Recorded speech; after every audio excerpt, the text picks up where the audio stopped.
Hi, welcome back to the channel. I'm Andrew Harrison, and in this video I'm going to go over the more advanced climbing equipment that I carry in my red bag. And I carry this equipment on a day-to-day basis. Some of it these days is pretty standard. If you are not an advanced climber yet, if you have only been climbing for a few months or you're just getting into it, then I would stick with what we'd call the basic climbing equipment, and there's no need to go out and spend literally thousands of dollars on this advanced stuff. I'm not getting any endorsements from any of the manufacturers of the equipment that I'm showing you. The only disclaimer is that I am a shareholder in the Harrison Rocket Throwbag company, so I do have a slight bias there. Everything else I use because I've chosen it, or it's what is available to me. In this climbing kit, well, another Throwline cube, so I always got at least one, possibly two in the basic kit. Often I'll have a third in this one, and this is the one that I kind of keep for special occasions, or not special occasions, but this is the one that I'll take onto the forest expeditions. Gee, works when you do it hard. So that's the Throwline cube. I'll do another video on Throwlines, the pros and cons of different weights of throw bags. This one's actually got my name on it. Look at that. So like I said, in the basic tree climbing equipment, I'm just going over what's in my kit. I'm not explaining how to use it. This is also not an inspection video. Just working from the top really. This here is a pulley saver. So that's for a moving rope system. And this one's the extra long one. I'll do another video looking at the different moving rope tie and point systems that are available. That's the pulley saver. This one here, this is actually, that was daisy chained, still is daisy chained. There's the snake anchor. So that one there wraps around the tree as a basal anchor for a stationary rope system. So I use it quite a lot. With that, I've got the D4 ISC descender, and often I'll have that on my snake anchor as a emergency rescue device. Particularly if I'm climbing with non-professional climbers, I'll have that set up, so we'll have another arborist, another climber on the ground that can get someone to the ground without actually doing too much more. I've also got the Petzl rig. This one here I'll use for up in the trees. I do have a rope wrench set up. Well, that's the second generation rope wrench, and this is the aluminium tether with the ISC pulley that comes with it, what I'll sometimes use. By the tone of my voice, perhaps I'm not convinced that this aluminium stiff tether is the perfect system. So this is a supplementary bag. This is my primary components for an SRS climbing system. So in this little bag I have a SRS ascending system. So that is an ascending system that is cammed ascenders, like the little Kroll here. That's the chest ascender that goes here. So as an alternative to the Kroll, if I want a SRS system that I can descend on, I'll use the Akimbo. So the Akimbo is an alternative to the rope runner. I don't have a rope runner actually, I just have the Akimbo. I find this quite good. Takes a little bit just to tune in, just to get the settings right depending on your rope. It can be used for SRS and MRS climbing, so quite like that one. So with my chest ascender, sometimes I'll just be doing, like I said before, ascent climbing. So I'll have a cammed and handled ascender that goes above the Kroll, and this is the foot loop that goes with that. Also in here, foot ascender, bit of pine pitch on this. Actually, just to prove to you guys that I do actually go climbing occasionally. There you go. So those go together. Neck tether, so that's just when I'm using the Kroll, it just goes over my head and hooks onto the top of the croll.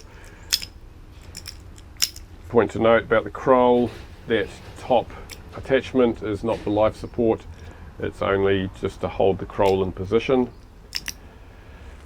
And that little carabiner, actually that's rated to 400 kilonewtons. If I'm not using the akimbo, just using the chest ascender, then I actually need a second attachment, so that goes on there, and this is attached to my harness, so I'll do another video how that's set up.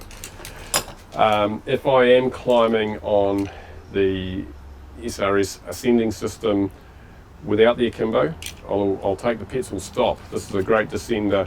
It's a little bit lighter weight than the Petzl rig or the ISC D4, and I find that's really nice just to coming down on a static rope or a stationary rope after ascending. What else have we got in here? Oh, that's just a second foot ascender. So this is the Saka one, which I've also got the knee ascender. So sometimes when I'm doing SRS, I will use the knee ascender. That goes up that way, that's a foot loop there, and that's one leg, this is the other foot. So again, I'll show some alternative setups for how this works one day in a video. What else is in this? Oh, just a spare prusik. You can never have too many prusik loops. So that's in that bag. It's a rescue pulley, Rock Exotica rescue pulley. It's a nice, that just replaces an old Petzl one that I had. Additionally, for rescue situations, another spare prusik loop. That's a double-ended friction cord, just a spare. For redirects, for SRS redirects. I'll put a name of that. I've forgotten what that's called actually. I have used that a few times, but that's quite a cool little device. Now, this is something that probably not everyone's got in their climbing kit. This is a hauler beaner. This is primarily for rescue setups. If somebody needs rescuing off a SRS system, particularly an SRS system for ascent and not having a descender on that system, which is getting less and less common, I do admit.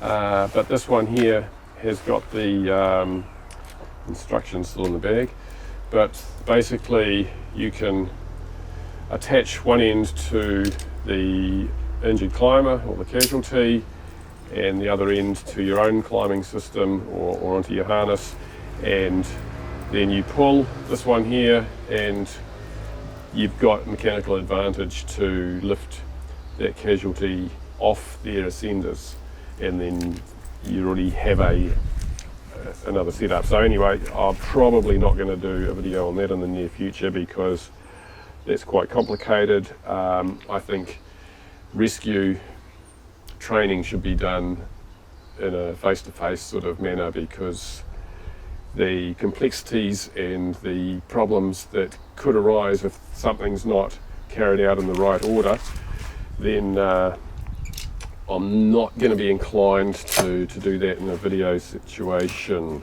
I don't think, anyway. Yes, at that point. Now, also in this little bag, this is something that I've had for quite a long time.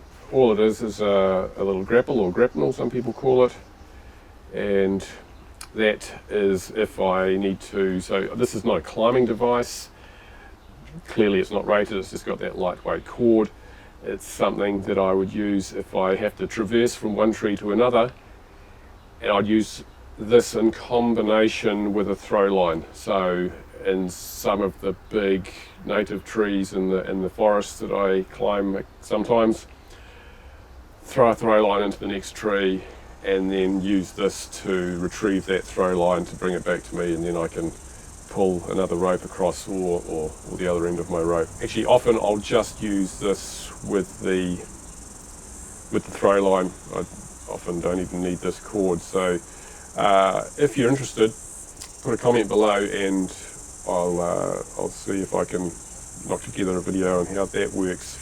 It is quite useful, just an extra little sling. Always good to have a sling or two in case of rescue. Well, I don't know, what do you call this? That's a throw ball as opposed to a throw bag or shot pouch. This thing, well, I don't like to be too negative, but it bounces a lot. Quite indestructible, but not really a fan. In fact, I'm not quite sure how it ended up in there because I'm not likely to be using it too much. Probably just for demonstration purposes. On there, I've just got an extra retriever ball for a cambium saver. That's about all that's in that climbing kit. In this rope bag, I think this is my rope bag with the zigzag on it. So I actually quite like the zigzag for moving rope systems. This is the older version.